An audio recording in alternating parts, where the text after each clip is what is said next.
Самка леопарда рожает редкого детеныша, а через несколько минут происходит невероятное. Дорогие зрители, прежде чем мы продолжим, напишите в комментариях, где вы находитесь. Нам интересно узнать, из какого вы города. Приятного просмотра! В раскаленном горниле засушливого сезона бескрайние леса Арвалийских холмов застыли в величественном, но безжалостном оцепенении. Воздух, густой от пыли и зноя, колыхался над потрескавшейся землей. Именно в этой негостеприимной реальности влачила свое существование самка леопарда по имени Лана, одинокий силуэт против палящего неба. Ее тело, отягощенное беременностью, утратило былую стремительность, каждый шаг давался с трудом. Охотничий инстинкт, прежде острый и безошибочный, теперь притупился под гнетом усталости и постоянного голода.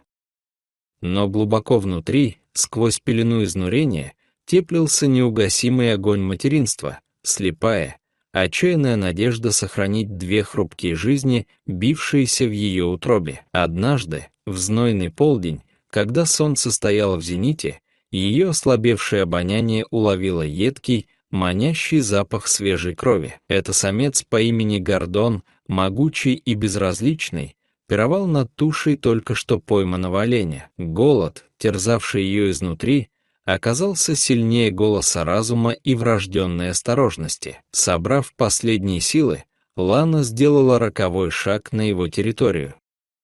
Ответ не заставил себя ждать. Мгновение, и тишину разорвал яростный рев.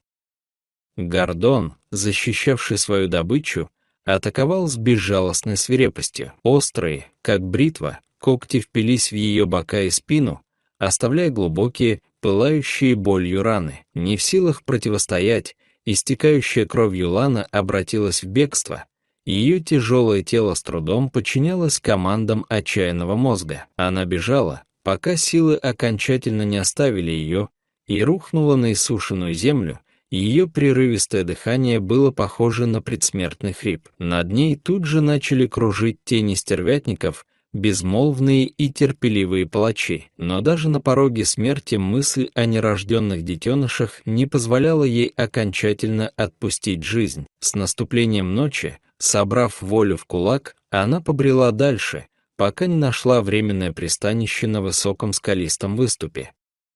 И здесь, под холодными звездами, ее тело охватили первые спазмы. Родовые схватки пронзали ее измученную плоть, и ее тихие стоны терялись в гнетущей тишине ночи. После долгих мучительных часов на свет появились два крошечных, беспомощных существа. Исполнив последний долг, накормив их скудными остатками молока, она погрузилась в забытье, и ее уши все еще улавливали каждый жалобный писк ее детенышей. Рассвет принес не облегчение, а осознание неминуемой гибели. Ее ноги отказывались держать тело, раны воспалились, источая зловоние. Они втроем лежали под палящим солнцем, мать, угасающая в агонии, и два новорожденных комочка, чья жизнь только началась и уже должна была оборваться. В этот самый момент судьба проявила милосердие в лице молодого рейнджера Марка. Его опытный взгляд, блуждая по просторам холмов,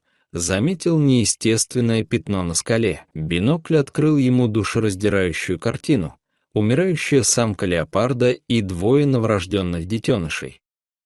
Сердце Марка сжалось от боли, но разум уже действовал четко и быстро. Последовал вызов по рации, и вскоре на пикапе прибыл его напарник Аран с транквилизатором и медикаментами. Действуя как слаженный механизм, они усыпили Лану, бережно поместили в ящик перепуганных детенышей и аккуратно перенести саму мать в автомобиль. На станции их уже ждал ветеринар, доктор Шива. Началась битва за жизнь. Глубокие рваные раны были тщательно очищены от гноя и омертвевших тканей, промыты дезинфицирующими растворами. Лане ввели мощные антибиотики и подключили капельницу, чтобы бороться с обезвоживанием и инфекцией. Тем временем детенышей выкармливали из бутылочки. Атмосфера была напряженной, каждый в этой команде вкладывал душу в спасение семьи, и чудо свершилось. Спустя сутки Лана медленно открыла глаза. Взгляд ее был затуманен, но в нем уже не было безысходности.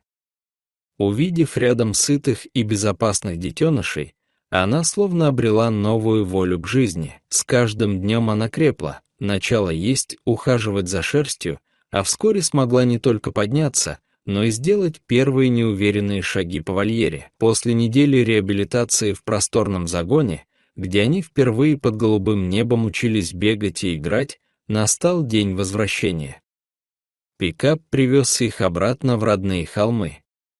В тот момент, когда дверь клетки распахнулась, произошло нечто волшебное.